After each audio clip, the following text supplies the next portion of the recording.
Hello students, in this video we will start a topic of money and banking, that is barter system.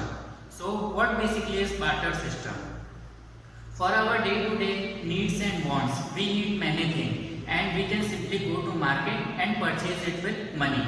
But in earlier times, there were no money to purchase anything. So in those days, how people managed to get all the things that they need? So they followed a system and this system was known as barter system. So coming to its meaning, we will see that barter system, it refers to exchange of goods for goods.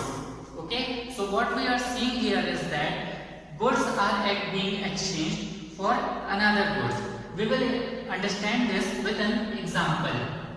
Suppose there are two persons A and B. A is having surplus of wheat and B is having rice. Now A is having wheat but he needs rice also, and B is having rice but he needs wheat also. So here they are not having any medium of exchange, that is money. So what they will do is that A will exchange some of his wheat, he will give some of his wheat to B in exchange of rice, and B will give some of his rice to A in exchange of wheat. In this way, both will exchange the goods that they need and they will fulfill their requirements. So we see the condition that one good, that is wheat, is being exchanged for another good, that is rice. So this exchange of good for good is known as barter system. In earlier days, students, this system was followed. The people having whatever they were having, they exchanged that thing with another person, whatever they needed, and this exchange took place. There was no any other medium to fulfill their needs. So this system was known as barter system. But with progression of time, many problems occurred. There were some limitations of barter system, and that is why we see that today barter system is not followed. Today we are having money. Why? Because there were some limitations of barter system. So what were those limitations that we will see? So the first limitation or the drawback of barter system was double coincidence of wants. Now what is this double coincidence of wants? Coming to example, we see here that B was in requirement of wheat and he was having rice. A was in requirement of rice and he was having wheat. So we see here that both are in need of a good and both are having the goods that each other needs. So here there is a coincidence of wants, okay, double coincidence of wants. That's why the transaction was successful.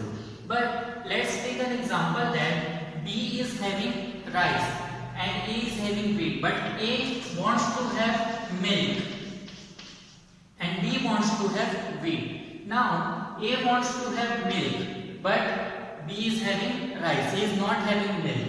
So and B wants wheat that A is having. So how will the transaction take place? Because what A wants that B is not having, milk he is not having, and what B wants that A is having. So here we see that only one condition is being fulfilled, not both the conditions are fulfilled. So we see that here is lack of double coincidence of wants. So in this condition, the transaction will not be successful. So this was the first limitation of barter system, where we see the lack of double coincidence of wants. Now the second limitation was lack of common measure of value. Now what is common measure of value? We go to market and if we want to purchase anything, then we see the MRP of it, the rate of it, and then that is the measurement of value, and we have the currency as per that, and we simply purchase that item. But what happens in earlier days was, students, they were not having money, they were having goods, and there was no measurement of goods in that condition. If A is having wheat and B is having gold, if A gives 1 kg of wheat, and so will B give 1 kg of gold to A? No, because the value of both the commodities are different here, and that is not measurable. Earlier times there was no way to measure them. So that was known as lack of common measure of value, where goods cannot be measured as per their value. The third limitation is difficulty of future payments. Now, it is not always possible to keep money at a time. Okay, we make future payments also. Suppose if we have hired any worker, he works for us for a month, and after 1 month we pay to him in form of salary. Now, in this condition, if barter system is here, it means we are having no money, only goods, and if we have hired any worker, so in what form, how much or what we will pay him after 1 month of his work? Will we give him wage? Will we give him table, chair, clothes? How will we pay him in future? So that was lacking here because there was no measurement of his work for a single month. In money we can simply measure, but for in commodity basis it was getting difficult to measure. So we saw here that for making future payments it was getting difficult in form of commodities. So it was another drawback of barter system. Next point is difficulty of storage of value. In present time we can easily store our money at home also, in banks also. But when people were having commodities, it was getting difficult for them to store that. Suppose if someone received apple in exchange of any of the commodities, or let's say cloth, he exchanged cloth in exchange of apple. So the person who got cloth, he can store that for longer period of time. But the person who received apple, can he store that for a longer period of time? No. He will have to consume that. If he needs also, and if he don't need also, then also he will need to consume it. Because if you will store it for longer period of time, the apple will get rotten away.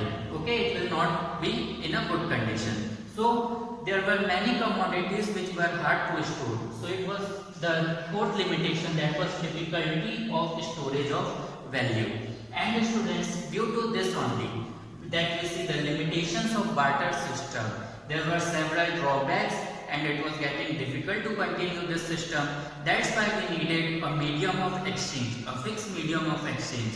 And due to this only, we saw that currency or money was invented.